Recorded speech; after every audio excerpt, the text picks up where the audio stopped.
오늘은 에스겔 23장 1절에서 10절까지 말씀 묵상합니다. 23장 1절 10절 말씀 읽겠습니다. 또 여호와의 말씀이 내게 임하여 이르시되 인자야, 두 여인이 있었으니 한 어머니의 딸이라. 그들이 애굽에서 행음하되 어렸을 때 행음하여 그들의 유방이 눌리며 그 처녀의 가슴에 어루만져 졌나니 그 이름이 형은 오홀라요 아우는 오홀리바라.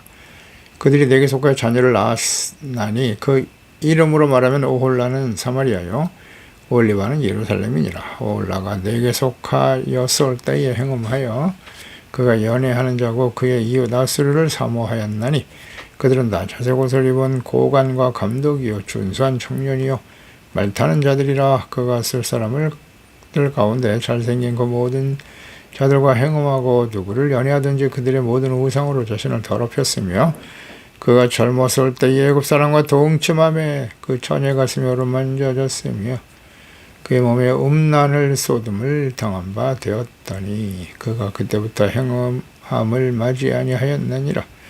그러므로 내가 그를 그의 정든 자고 그가 연애한 아스르 사람의 손에 넘겼더니 그들이 그의 하체를 드러내고 그의 자녀를 빼앗으며 칼로 그를 죽여 여인들에게 이야기거리가 되게 하였나니 이는 그들이 그에게 심판을 행함이니라. 하나님을 버리고 음행을 일삼는 주의 백성들, 하나님을 버리고 주변에 힘있는 나라들을 선택하고 그들이 섬기는 우상을 받아들여 섬기는 북이스라엘과 유다. 유다를 행음하는 여인들로, 이스라엘이죠, 전체를 행음하는 여인들로 비교해 말씀하고 계십니다. 북이스라엘과 유다가 자신들의 죄를 책망하시고 심판하실 것을 하나님의 말씀을 듣고 회개하고 들키지 않고 오히려 하나님을 버리고 힘있는 나라들에게 구원을 호소하며 그들의 신들을 선택하여 섬깁니다. 이는 모든 시대 하나님의 백성들, 자녀들, 심판이 임박한 시대 주의 백성들의 특징이기도 합니다. 하나님의 말씀이 임합니다. 두 여인이 있었는데 한 어머니의 딸이었다.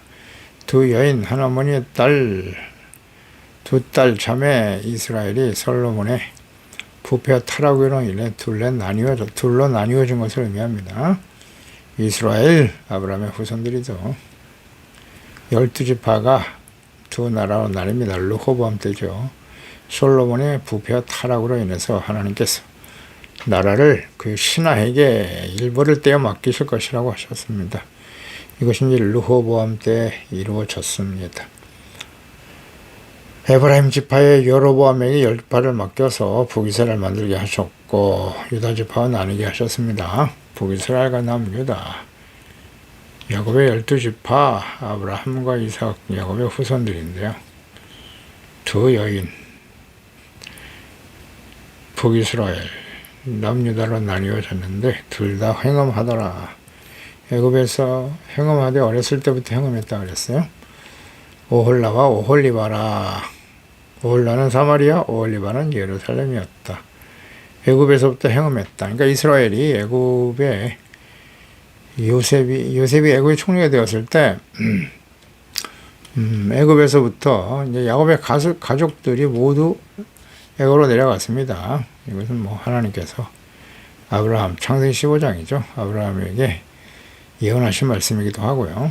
고센 땅에서 430년 동안 살게 하셨고 그곳에서 크게 번성하게 하시는 모세를 통해 구원을 하십니다. 애굽에 사는 동안 애굽의 우상들을 섬기면서 영적으로 행음하고 있었다는 것이죠. 그렇겠죠. 430년 동안을 애굽의 문화 속에 살았는데 그들과 거의 동화되어 있었다고 봐야죠. 에스겔 20장 7절 이하에서도 보았죠. 그들에게 이르기를 눈을 끄는 바 가증한 것을 각겨버리고 애굽의 우상들로 말미암아 스스로 더럽히지 말아라. 나는 여호와 하나님이다. 그들이 내게 반역하여 내 말을 즐겨 듣지 않고 그들의 눈을 뜨는 바 가증한 것을 각각 버리지 아니하여 애굽의 우상들을 떠나지 아니하므로 내가 말하기를 내가 이 땅에서 그들에게 나의 분노를 쏟으며 그들에게 진노를 이루리라 하였노라. 그러니까 애굽에 내린 10가지 재앙, 하나님의 분노, 애굽의 우상들을 심판하신 것이죠. 그들을 섬기며 행음하던 이스라엘 백성들에게 대한 책망과 깨달음을 주시기 위해서 당시의 정치, 경제, 군사, 문화적으로 강대국이었던 애굽의 신들의 영향을 받고 있던 이스라엘 백성들, 그들보다 이스라엘 하나님 여호와께서 애굽의 우상들보다 더 크고 강하신 분이심을 깨닫게 하시기 위해서 재앙을 쏟아 부으신 거죠. 근데 두 자매인 형 오홀라, 오홀리바는 사마리아와 예루살렘을 의미하는 것인데, 오홀라라고 하는 것은 그녀의 장막, 오홀리바는 장막이 그녀 가운데 있다. 장막은 하나님의 성막을 의미하는 것입니다. 그러니까 하나님의 택감을 받고 구원받은 이스라엘 백성들, 특히 예루살렘 장막이 그들 가운데 있었다. 그러니까 예루살렘에 하나님의 성막이 있었습니다.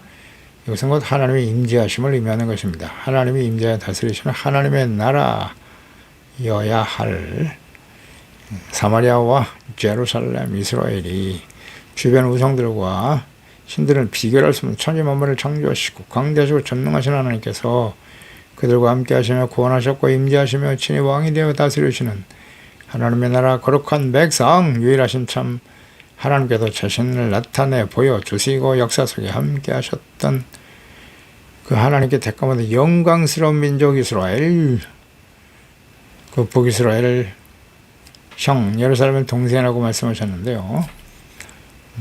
그들이 하나님을 버리고 악을 행합니다. 북이스라엘을 형이라고 하신 이유는 12지파 중에 10지파가 그를 따라 나갔고 강성하죠. 숫자도 많고. 그리고 또 우상숭배에 의해서 돌이키지 않고 먼저 에스로에 의해서 멸망을 당했기 때문에 형이라고 표현하신 것 같습니다. 오홀라, 이스라엘의 범죄를 보면 5절에 오홀라가 내게 속하였을 때 행음하여 그가 연애하는 자 곧 그의 이웃 아수르 사람을 사모하였나니 그들은 다 자색 옷을 입은 고관이다. 준성한 청년이었다. 말타는 자들이었다 그랬어요. 그러니까 하나님 버리고 행음하여 이웃 아수르 사람을 사모하고 믿고 의지했습니다. 하나님보다 아수르를 더 섬기고 믿고 의지했던 이유가 무엇이뇨? 자색 옷, 고관, 감독, 준선 청년, 말타는 자들이었다. 그러니까 나라의 화려함, 문화, 경제적으로 강성하고 강대함, 경제, 군사적으로 강대했다. 눈에 보이는 힘에 미혹되어 눈에 보이지 않는 하나님을 버리고 그들이 섬기는 우상과 신들을 선택했던 것입니다. 그러니까 북이스라엘의 왕인 여로보암, 10지파의 강성한 세력으로 이루어진 나라였으나 예루살렘에 있는 성막으로 절기 때마다 여호와 하나님께 제사하며 또 가야 하는 일로 인해서 제사하기 위해 가야 하는 일로서 에브라임 사람들이 자신을 버리고 유다의 르호보암에게 넘어갈 것을 두려워했죠. 그래서 여로보암은 예루살렘으로 가지 못하도록 성을 쌓고 예루살렘까지 내려갈 필요 없다. 그래서 하나님을 버리고 송아지 우상을 세웁니다. 그래서 그 송아지 우상이 바로 우리를 구원하고 인도해 줄 신이다. 우리의 신이라고 강조하면서 악을 행하기 시작하죠. 여로보암 자신에게 이스라엘을 주신 하나님의 뜻을 깨닫지 못하죠. 현실적으로 자신의 왕권과 나라를 지키기 위해서는 하나님을 버리고, 그러니까 이스라엘, 예루살렘과의 차별을 위해서 하나님을 버리고 우상을 선택했어요. 이 어리석고 교만한 여로보암. 그 송아지로 시작한 북이스라엘입니다. 그게 차별화입니까? 자신의 권력을 유지하기 위해서 이스라엘, 하나님 맡기신 뜻을 알아야죠. 하나님께서 아이야 선지자를 보내 이스라엘 10지파를 맡기면서 여러분에게 하신 말씀은 왕상 11장 37절이잖아요. 내가 너를 취하리니 너는 내 마음에 원한 대로 다스려서 이스라엘 위에 왕이 되어라. 내가 만일 내가 명령한 모든 일에 순종하고 내 길로 행하며 내 눈에 합당한 일을 하며 내 종 다윗이 행함 같이 내 율례와 명령을 지키면, 보세요. 다윗과 같이 명령과 율례를 지키라고. 내가 너와 함께 있어 내가 다윗을 위해 세운 것 같이 너를 위해 견고한 집을 세우고 이스라엘을 너에게 주리라. 이렇게 말씀하셨잖아요. 그런데 이 말씀을 지키지 못하네요. 다윗과 같이 행하라고, 율례 명령을 지키라고 왜 이스라엘 10지파를 너에게 맡겼는가? 생각하라. 솔로몬의 타락으로 인해 지금 이 나라를 나누시는 것인데 우상을 선택하잖아요. 이 뜻을 이해하지 못해요. 참 어리석죠. 그 이스라엘 백성들, 특히 왕이 되면 말이죠. 권력과 부를 쥐게 되면 다리 교만해져요. 그래서 우상을 선택한다니까요. 하나님을 버리고. 누가? 하나님의 백성들이요. 그것도 10지파, 12지파 중에서. 세력이 강력하죠. 이렇게 힘을 얻으면 대부분 다 교만해져요. 그런데 그 권력을 얻자고 하나님의 자녀들이 거기에 매달립니까? 이런 어리석은 교훈을 얻어야죠. 다 교만해져요. 다 100% 교만해집니다. 성경을 보세요. 특별한 사람들 빼 요셉 같은 경우는 특별한 경우예요. 정말 그 권력의 자 다니엘 같은 사람, 네. 몇몇을 빼놓고는 대부분 다 타락합니다. 패하게 돼요. 다윗도 많이 흔들렸지만 마지막까지 그래도 하나님이 인정한 의인인 건 틀림없어요. 그만큼 어렵다는 겁니다. 권력의 자리에서 겸손해진다는 건 끊임없이 하나님과의 이 인격적인 교제와 영적인 교제만 나눔이 없으면 불가능해요. 경건의 삶이 사라지면 어렵습니다. 이스라엘 역사를 보세요. 유다의 왕 북이스라엘은 뭐 한 사람도 하나님을 경외하는 왕이 없었고요.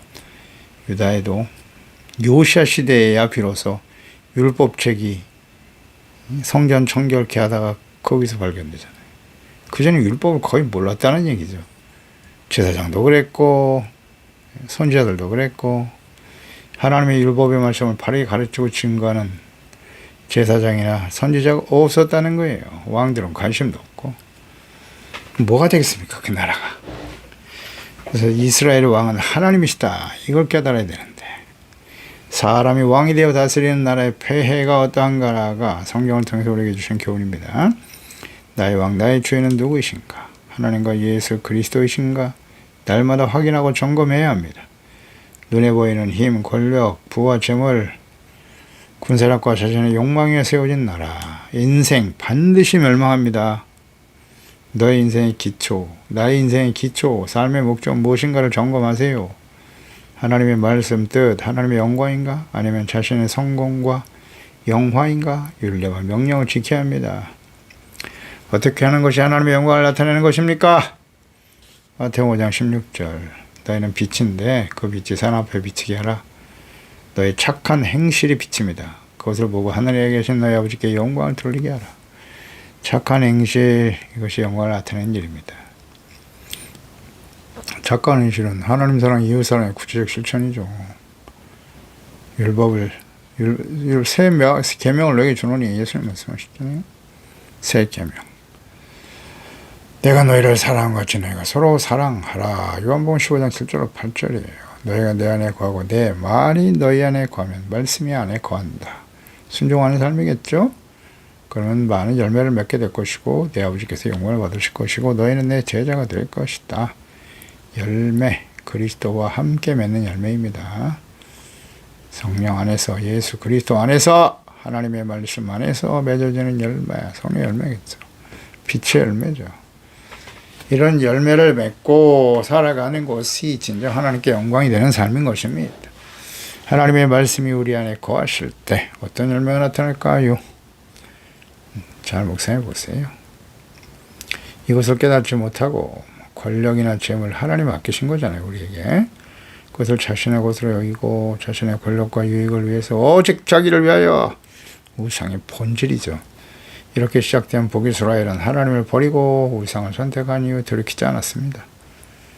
마지막에는 군사력무나 경제적으로 강대국이었던 아수르를 사모했어요.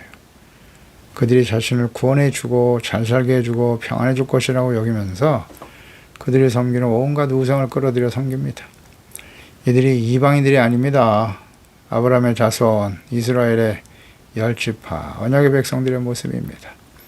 오늘날 예수 그리스도를 믿어 은혜로 의롭다함을 얻고 하나님의 자녀가 된 그리스도인들 역시 그들의 길을 갈 수 있음을 경계해야 합니다. 가고 있어요. 말씀 앞에서 우리 자신의 모습을 날마다 점검해야 합니다. 세상에 힘 있는 사람, 세력들, 세상에서 권력과 재물과 성공과 출세, 명예를 얻은 일을 위해서 하나님과 하나님의 말씀을 버리고 하나님이 없는 세상 사람들을 더욱더 사모하고 그들의 부와 성공, 출세, 권력의 줄을 서고 말이죠. 그들의 삶을 본받고 따르면서 그들에게 자신의 삶을 맡기고 의지하며 살아가고 있지는 않습니까? 그들을 추종하고 따르고 있지는 않습니까? 옳다고 여기고 하나님께 대해 무지하고 무관심하며 멸시하는 세상 사람들이 모든 권력과 부와 재물을 독점하고 있어요. 현실이죠. 그들의 삶을 부러워하고 사모하며 하나님의 말씀을 버리고 악인의 꾀를 도모하고 죄인의 길을 걷고 있지는 않습니까? 과거 이스라엘 백성들도 그러했듯이 오늘날도 많은 하나님의 자녀들이 눈에 보이는 세상의 부와 권력과 명예를 얻기 위해서 하나님의 자녀의 본분을 버리고 불의왕을 일삼고 있습니다. 이것이 현실이에요. 이런 사탄의 유혹은 계속되는 겁니다. 마태복음 4장 8절이야. 예수님을 시험하러 온 마귀가 또 그들을 데리고 지극히 높은 산으로 가서 천하만국의 영광을 보이면서 만일 내게 엎드려 경배하라. 이 모든 것을 너에게 줄 거야. 예수께서 말씀하십니다. 사탄아 물러가라. 기록되었을 때 주 너희 하나님을 경배하고 다만 그를 섬기라 하였나니라.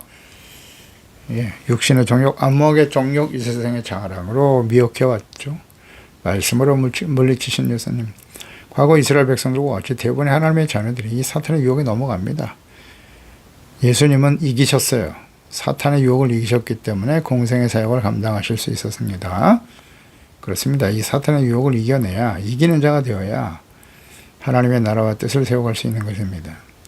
주인이신 또 참된 하나님의 자녀 그리스도인으로 살아가게 되는 것이고요. 늘 잊지 말아야 합니다. 예수 그리스도를 믿고 구원받은 하나님의 자녀들은 천국 가는 그날까지 약한 원수 마귀와 끊임없이 이 영적 싸움을 싸우고 있는 것입니다. 승자이냐 패자이냐 둘 중에 하나예요. 중간 없어요. 이 영적 싸움이라고 하는 사실 자체도 인식하지 못하고 있는 사람은 이미 패자는 종이 되는 겁니다. 사탄의 종노릇하며 사는 거예요. 주인이신 하나님을 버리고 재물, 돈, 우상을 주인으로 받아들이고 그들의 종이 되어 살아가는 것입니다. 그 당시에 예수님께서 경건하고 의롭다고 주장하며 예수님을 대적하고 죽이려고 했던 대제사장과 서기관 바리새인들을 향해서 너희 아버지는 마귀야, 너희는 사탄의 자식이지. 그 말을 듣고 더 이상 견딜 수가 없었죠. 회개하고 돌이키면 얼마나 좋았을까. 그러면 사는 건데 절대 그렇지 않은 정확한 자들은 대적하다가 죽었습니다. 이 시대도 마찬가지겠죠. 절대 그런 소리를 인정하지 않습니다. 내가 예수 믿는 하나님의 자녀 의인인데 내가 사탄의 자식이라고 생각해 보세요. 로마서 8장 6절로 9절 육신의 생각은 사망이요 영의 생각은 생명과 평안이라고 하셨죠. 육신의 생각은 하나님과 원수가 되는 겁니다. 이는 하나님의 법에 굴복하지 아니할 뿐만 아니라 할 수 없습니다. 육신에 있는 자들은 하나님을 기쁘시게 할 수 없습니다. 만일 너희 속에 하나님의 영이 거하시면 너희가 육신에 있지 않고 영에 있을 것이다. 누구든지 그리스도의 영이 없으면 그리스도의 사람이 아니다. 아닙니다. 성령의 인도하심을 따라 성령의 열매를 맺어야죠. 당연히. 나는 육신에 있습니까? 아니면 영에 속한 사람입니까? 열매를 보아 알지니라. 교회 열심히 다니고 있는데요. 경건의 모양만 추구하려고 하지 말고 7절에 그가 아스 사람들 가운데 잘생긴 모든 자들과 행함했다. 아주 더럽게 표현을 해놓으셨네요. 그들과 우상 숭배하는 것을 음행하는 것으로 말씀하셨어요. 젊었을 때 애굽 사람과 동침하더니 애굽과 행음하더니 이제는 아스르와 또 행음하고 한번 우상 숭배에 빠지면요. 우상 숭배의 본질은 뭐라고요? 오직 자기를 위하여. 자신에게 유익이 되면 모든 악을 다 행하는 거예요. 그냥. 누가? 하나님의 백성들이요. 우상 숭배의 시작은 이미 애굽에서부터 시작됐다. 힘 있는 사람들을 삼하고 믿고 의지하려고 하는 태도죠. 자신에게 유익을 주는 사람이 무조건 사랑하는 거예요. 그냥. 애굽에서 구원받은 이스라엘 백성의 모든 신들을 심판하시고 멸망하게 된 애굽의 모습을 직접 보았잖아요. 홍해를 가르치는 전능하신 하나님의 구원의 능력을 경험했고 신의 산에서 크고 강대하시며 존귀하신 하나님의 강림하심과 그분의 음성을 직접 들은 이스라엘 백성들이었지만 애굽에서 우상숭배 습성을 버리지 못하고 있었죠. 출애굽기 32장 보세요. 모세가 신의 산에서 하나님께로부터 계명을 받고 있을 때 내려오는 것이 지체되니까 모세가 죽었다. 아론을 협박해서 금송아지 우상을 세우고 뛰고 난리가 났잖아요. 하나님의 면전에서 말입니다. 송아지 우상을 세우고 악을 행하는 주의 백성들 하나님이 싹 쓸어버리려고 하셨어요. 그런데 모세의 중보 기도로 하나님의 뜻을 돌이키셨죠.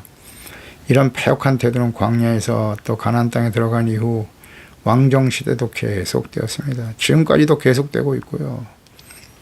이방인으로 살다가 구원받는 우리들도 크게 다르지 않습니다. 에베소 2장 1절 이하죠.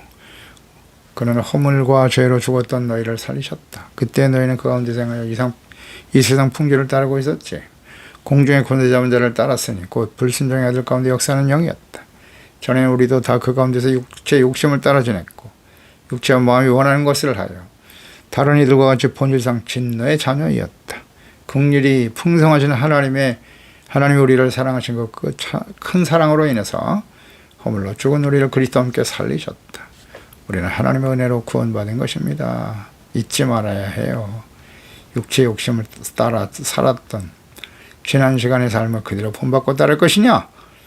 베드로서 1장 13절 이하입니다. 마음의 허리를 동해야 된다. 근신하라. 예수께서 나타나실 때 너희 가져다 주실 은혜를 온전히 바랄지어다. 너희가 순종하는 자식처럼 전에 알지 못할 때 따르던 너희의 사역을 본받지 말고 오직 너희를 부르신 거룩한 이처럼 너희도 모든 행실에 거룩한 자가 되어야 된다고 말씀하고 계십니다. 우린 그렇게 따르고 있나요? 9절에 그러므로 내가 그의 정든 자 곧 연애한 앗사람을 넘길 것이다. 앗수를 그렇게 믿고 의지하니까 그들이 너희를 구원해 주나 보자. 앗술의 손을 넘겨버리잖아요. 그들이 하체를 드러내고 잔을 빼앗고 칼로 그를 죽여 여인에게 이야기거리가 되게 할 것이다. 이것이 바로 그들에게 향할 심판이니라. 하나님을 버리고 힘있는 앗술을 사모하고 그들을 믿고 의지하며 그들의 신 우상을 섬겼던 무기스라엘 선지자들을 부지런히 보내서 우상을 버리고 하나님께 돌아가고 외치셨죠. 장망과 회개 널리 용서하시며 하나님께서 그들을 구원하시고 하나님께 다스리는 하나님의 나라 거룩한 백성을 회복시켜 주실 것을 말씀하셨으나 거절하죠. 반역하죠. 하나님 언약의 백성들이 어찌와 같이 하나님께 대해 무지하고 무관심하고 불신과 반역을 일삼게 되었는가? 그 원인은 무엇이죠? 또 그 결과는 어떠한가를 우리는 이 말씀을 묵상하면서 성경과 역사를 통해 깊이 깨닫고 교훈을 얻어야 할 것입니다. 하나님을 버리고 힘있는 앗수르를 믿고 의지한 결과는 어떠한가요? 잘 알죠? 하나님께서 앗수르를 심판의 도구로 사용하셨어. 그들의 손에 넘겨 멸망의 길을 가게 하신 것입니다. 이 말씀에 주는 교훈을 잘 생각해 보세요. 하나님보다 더 믿고 의지하는 것은 무엇입니까, 여러분? 솔직하게. 재물입니까? 세상 권력 힘 있는 사람입니까? 하나님께서 바로 그것으로 심판과 환난의 길을 걷게 하실 것입니다. 기도하겠습니다. 하나님 아버지, 은혜와 사랑을 감사합니다. 오늘도 주의 말씀을 통해서 하나님의 자녀, 주의 백성들, 북이스라엘과 유다 모두가 다 하나님 앞에 행음하고 하나님의 애굽에서 구원하실 그때부터 그들은 이미 깊이 우상 숭배에 영향을 받고 있었고 하나님의 구원의 은혜를 경험했지 않습니까? 10가지 재앙을 애굽에 쏟아붓고 그들이 멸망하는 모습을 보았어요. 그보다 그들이 섬기는 우상보다 더 크신 하나님, 살아계신 하나님 홍해를 가르시고 만나를 내리시며 반석에서 물이 나게 하시며 먹이시는 전능하시고 광대하신 하나님을 그 놀라운 구원의 은혜를 직접 맛본 그들이 광야에서 10번이나 하나님을 시험하고 끊임없이 하나님을 반역하고 악을 행하며 우상을 선택하는 이런 패역한 백성이 세상에 어디 있습니까?